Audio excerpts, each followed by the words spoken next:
Welcome to Red Kingdom Sports, and we are back with our second video of the day. There was just a lot of news that came out today on this Friday, so I thought I might as well make another video and discuss it. So let's get into it. Now, keep in mind, when I make these news videos, I present you the news stories that are out, but I want to give my opinion because why not? I like talking about it. So first, we have Amari Cooper. I think he's on the COVID list because he's out against the Chiefs.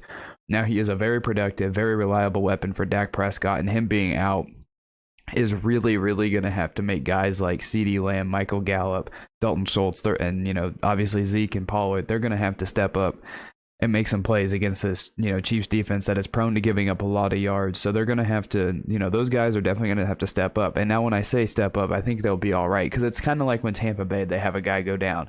They have a lot of weapons. Now, obviously, Gronk's been out, AB's been out, and they've been struggling.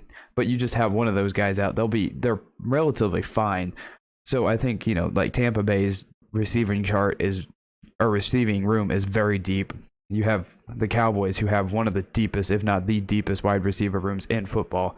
So I think that, receiver-wise, weapons-wise, I think they'll be all right. But when you have a guy that, is reliable for Dak, who's very productive, obviously other guys have to step up. Your receiving room can be very, very deep. Like I said, the Cowboys and the Buccaneers, your receiving room can be deep. But, that still doesn't mean that the other guys get to take the week off. They're going to have to step up and take those snaps and, make more meaningful plays in place of the guy that is out. And now, first of all, I hope Amari Cooper is all right. You never want to see somebody get sick. You hope, you always hope a guy in this situation is all right. I really hope that he's feeling well. And just another bit of news, he also could miss the Thanksgiving game as well because of this. But there's one narrative that I want to talk about as a Chiefs fan that I feel like that's going to be coming real heavy. Because they beat the Packers earlier this year, but that was without Aaron Rodgers, and Jordan Love was in. And the Chiefs got a lot of crap because they couldn't score more than 13 points. Now, they're playing the Cowboys, who DeMarcus Lawrence and Randy Gregory are both out. Now you add on top of that Amari Cooper out. So I just feel like there's going to be this huge narrative that's going to be building for the Chiefs. It's like, well, they won, but they took a lot of luck to win. And that's really going to be frustrating to hear for the longest time, because in this league, it is so hard to win. And, but I could also counter argue. I mean, look at the way that the defense played for the Packers. They played well enough to win that game if Jordan Love could have played better. You have Micah Parsons. You still have Trayvon Diggs. You still have that entire offense for the Cowboys. So this narrative that I feel like is about to be coming for the Chiefs because of their wins this year, if it starts, I'm going to be very upset, because there's no reason for that narrative to start. The Packers defense completely balled out against the Chiefs. And if Aaron Rodgers plays that game, even as a Chiefs fan, the defense played amazing. They held the Packers receivers in check, but I still think that with Rodgers playing, the Packers probably beat the Chiefs in that game. I'm just saying.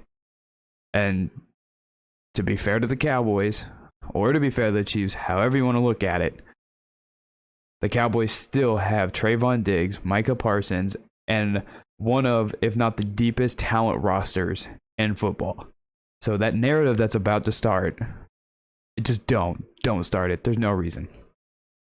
That's my rant about this news story. The next news story, Alvin Kamara for the Saints is out against the Eagles. That's really going to hurt them because the situation they're in, all the injuries, he's probably their most productive, if not the most productive player on that team. So that's really going to suck for the Saints for him to be out. They're really going to miss him. So the loss of Alvin Kamara is really going to stink. And then the Saints right now just have a multitude of injuries. So the Saints are really injured. Their best offensive player is out, and just the injuries as a whole. And their quarterback, Trevor Siemian's played fine, but just all these injuries for the Saints is not good for them. Now we have the next news story. We have Jared Goff unlikely to play against the Browns. Tim Boyle is likely to start in his place. Now, make it if you want. Jared Goff has had an absolutely atrocious season. He had an awful game against the Steelers. So take that Jared Goff news for what you want. I still feel like the Browns are going to win this because of how stupid the NFL has been this year, and and the Lions might go 0-16-1, but in my mind, for some reason, there is something about the Lions that really makes me think they can win a game. Even though I reported or had the news out earlier today that Nick Chubb is back for the Browns. We have Khalil Mack for the Bears, who is out for the season with foot surgery. Now, that's really going to suck for the Bears because he's been one of the most dominant defensive players since he came into the league. Like, it got so bad at one point that the Raiders were trying to trade back for him. So that news really, really sucks for the Bears to lose one of their best defensive players. Next, we have Cam Newton will start against Washington. That's going to be very intriguing to see Cam Newton go up against his former head coach and Ron Rivera. And it's just gonna feel right to see Cam Newton starting in a Carolina Panthers uniform. So I'm very excited to see how that game goes. And the last news story that I have right now, there is always with all the news, if there's enough news stories to make into one video, I will make it. And that is Lamar Jackson was back at practice today. So glad to see that after all of the sickness and illnesses that he has been through. Not just last year, and this year as well. Like, he's been through a lot of sicknesses. So those are some of the news stories that are out. There was actually quite a bit of NFL news today. If there was enough, I might make another video either today or tomorrow. But yeah, give me your thoughts on the news down below. I hope you guys enjoyed. Thank you guys so much for watching. Thank you guys so much for listening, and I will see you in the next one.